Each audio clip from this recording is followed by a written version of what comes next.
Markets in Europe are trading broadly flat this morning, with the UK's FTSE 100 index, the Euro Stoxx 50 index, and the DAX in Germany all on the flat line, looking for direction.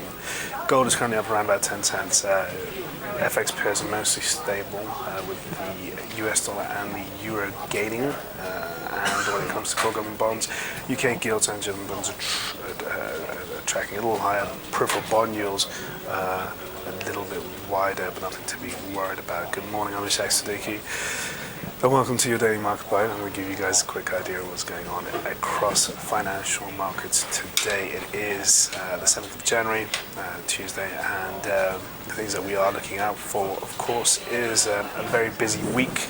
We have the Bank of England and the ECB policy meetings out on Thursday. No change is expected, but nonetheless it prompts a bit of hesitation going into the numbers, well, into the meeting rather. And before that we have the Federal Reserve meeting minutes, which should detail how the Federal Reserve came up to their decision to start tapering by $10 billion a month of their QE program, which starts this month. So overnight in Asia, we had a weaker session. Asian markets were, in general, tracking the losses in US markets. Stocks on Wall Street fell for the third consecutive day.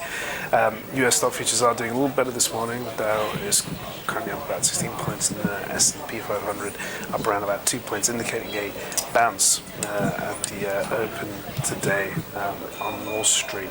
We're going back to the US session overnight. Two major talking points. One, the ISM services report from the US actually fell below expectations, and that was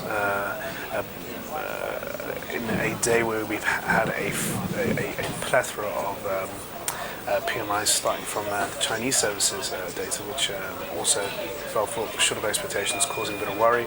And then the Eurozone PMIs, which are slightly better, but they did show a contraction in France and Italy, but a very strong number out of Spain, and the UK PMI services data, which is actually which fell below expectations, but on the whole still pointed toward recovery in the UK services sector.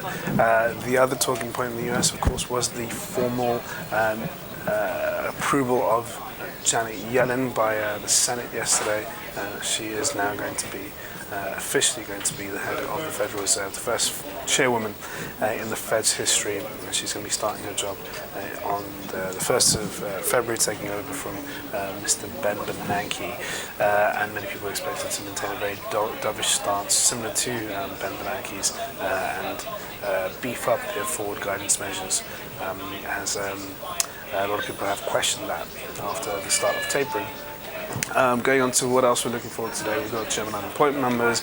We also have harmonised Eurozone inflation, all big data pieces before the ECB meeting on Thursday. Again, Fed tomorrow, Fed meeting minutes, and then we have the ADP numbers, which are out tomorrow too, and that's generally a bit of a precursor before the non-farm payrolls, which are going to be the big number on Friday. And if payrolls are much stronger than expected, then I think a lot of people will start coming to the idea that the Fed may end the QE program as we know it by the end of 2014. That is all for your Daily Market Bite. Thank you guys for watching. I'll see you all tomorrow. Cheers.